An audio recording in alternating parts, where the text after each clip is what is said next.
ఇప్పుడు వెన్న ఉండ చేసుకోవడానికి ముందు మనం నూనె పెట్టేసుకొని పిండి తడుపుకుందాం. చాలా సింపుల్ అండి. ఇది వేడయ్యేలోపు మనం పిండి తడుపుకుందాం. కొంచెం చిన్న బౌల్లో మైదా పిండి కావాలి మనకి.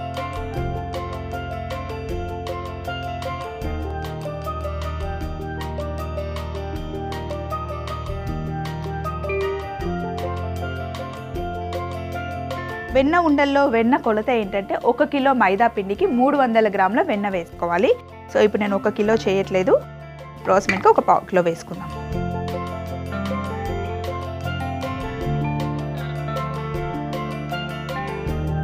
పిండి వేసుకొని ఇందులో వెన్న,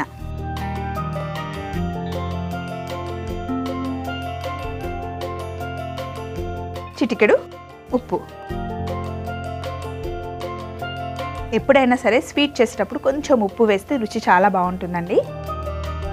వెన్న చక్కగా పిండిలో కలుపుకోవాలి. మొత్తం పిండిలో వెన్న కలిసిన తర్వాతనే అప్పుడు మనం నీళ్లు వేసుకొని ముద్ద చేసుకోవాలి. పిండిలో వెన్న బాగా కలిసింది. ఇప్పుడు నీళ్లు వేసుకొని పిండి ముద్ద చేసుకుందాం.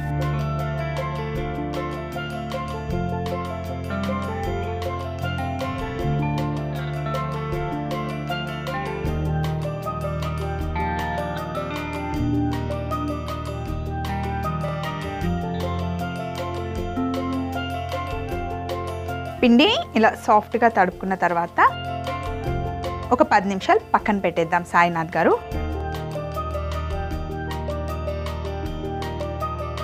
ఇప్పుడు మనం పాకం చేసుకోవాలి. అయితే వెన్న ఉండలకి ఎప్పుడైనా సరే సగం బెల్లం సగం చక్కెర వేసుకొని పాకం చేసుకోవాలి. మరి చక్కెర బెల్లం తెచ్చేసుకుందాం.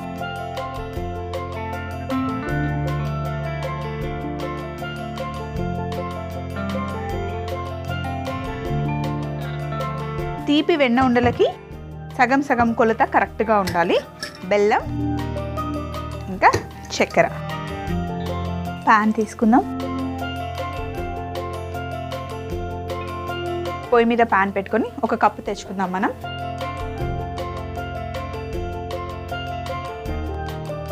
స్పూన్,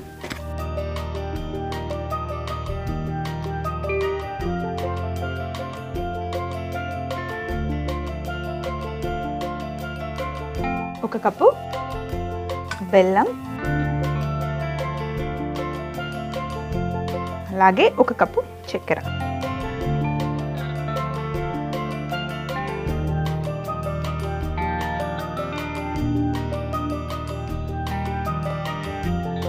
కొంచెం నీళ్ళు.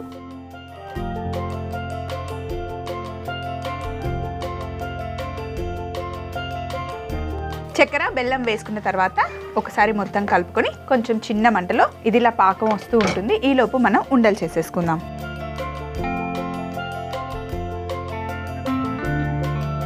మనం చేసుకునే తీపి ఉండలకి ఉండలు చాలా చాలా చిన్నగా ఉండాలి.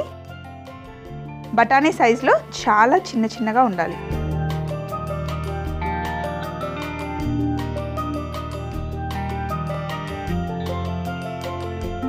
అన్నీ ఇలా చిన్న ఉండలు చేసుకోవాలి. చెప్పాను కదా, బఠానీ సైజులో చేసుకోవాలి ఉండల్ని. అన్నీ చిన్న చిన్న ఉండలు చేసేసుకున్న తర్వాత చక్కెర బెల్లం పాకం వచ్చేసింది. స్టవ్ ఆఫ్ చేసేస్తున్నాను. ఒక్కసారి ఇలా చూడండి, ఇలా తీగ పాకం రావాలి. పాకం రెడీగా ఉంది. ఇప్పుడు మనం చేసుకున్న ఉండల్ని నూనెలో వేసుకొని డీప్ ఫ్రై చేసుకోవాలి. కొంచెం ఇలా అన్ని దగ్గరికి చేసుకొని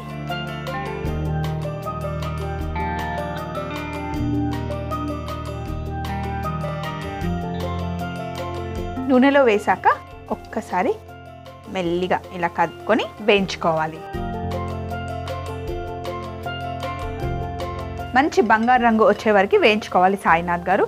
ఇవి వేగడానికి కొంచెం టైం పడుతుంది. సాయినాథ్ గారు ఒక్కసారి చూడండి, ఉండలన్నీ చక్కగా వేగిపోయాయి. బుడగలు రావడం ఆగిపోయిన తర్వాత ఒక్కసారి వీటిని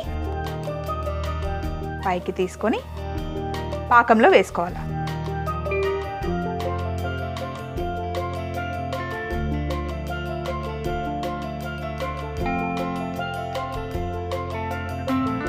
ఇప్పుడు మళ్ళీ ఒక్కసారి స్టవ్ ఆన్ చేసి వెన్న ఉండల్ని పాకంలో చక్కగా కలుపుకోవాలి.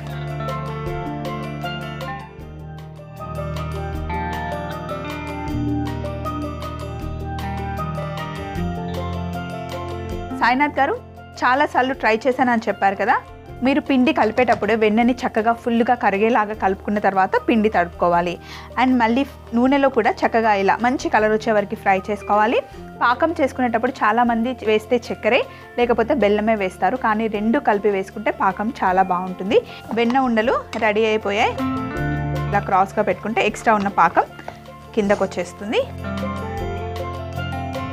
ఇప్పుడు ఒక బౌల్ తీసుకొని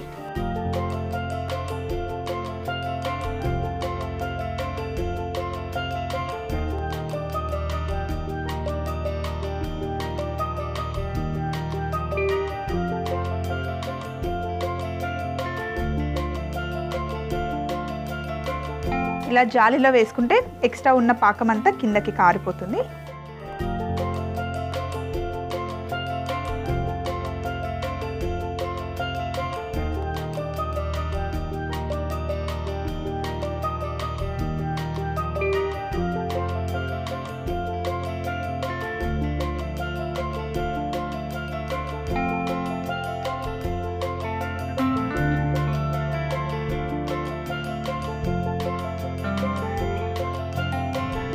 ఏదైతే ఎక్స్ట్రా పాకం ఉందో ఇలా జాలిలో వేసి కాసేపు పట్టుకున్నాం అనుకోండి, కిందకు మొత్తం జారిపోతుంది.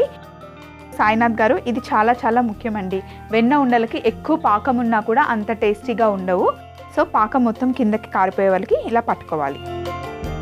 అలాగే వెన్న కూడా రెడీగా పెట్టుకోవాలి.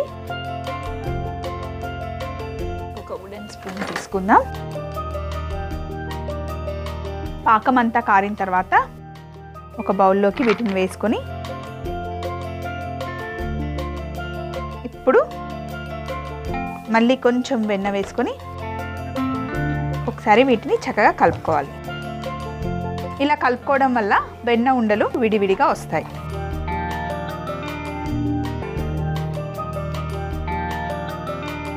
చూడండి, ఇలా కలిపిన వెంటనే సపరేట్గా అయిపోతున్నాయి కదా. కొంచెం చల్లగా అయిపోతే అన్నీ విడివిడిగా అయిపోతాయి. సాయినాథ్ గారు, మీరు అడిగినట్టుగానే స్వీట్ వెన్న ఉండలు రెడీ అయిపోయారండి. ప్రాసెస్ ఇప్పుడు తెలిసింది కదా, తప్పకుండా ఇంట్లో ట్రై చేయండి. ఒక్కసారి చేసి పెట్టుకుంటే మీరు నెల రోజుల వరకు హ్యాపీగా ఎంజాయ్ చేయొచ్చండి. ఇంకేమైనా డౌట్ ఉంటే మరొకసారి తయారీ విధానం చూసేయండి. స్వీట్ వెన్న ఉండలు తయారీ విధానం: ముందుగా ఒక బౌల్లో మైదా పిండి, వెన్న, సరిపడా ఉప్పు వేసి బాగా కలుపుకొని ఆ తర్వాత అందులో సరిపడా నీళ్లు పోసి పిండి ముద్ద చేసి పక్కన పెట్టుకోవాలి. తర్వాత చిన్న చిన్న ఉండలుగా చేసుకొని వేడి నూనెలో డీప్ ఫ్రై చేసుకోవాలి. ఇప్పుడు ఒక పాన్ లో బెల్లం, చక్కెర, సరిపడా నీళ్లు తీసుకొని పాకం చేసుకోవాలి. ఆ తర్వాత మనం ముందుగానే ఫ్రై చేసుకున్న వెన్న ఉండల్ని పాకంలో వేసి బాగా కలుపుకొని ప్లేట్లోకి తీసుకొని పైనుండి కొంచెం వెన్న వేసి కలుపుకుంటే స్వీట్ వెన్న ఉండలు రెడీ.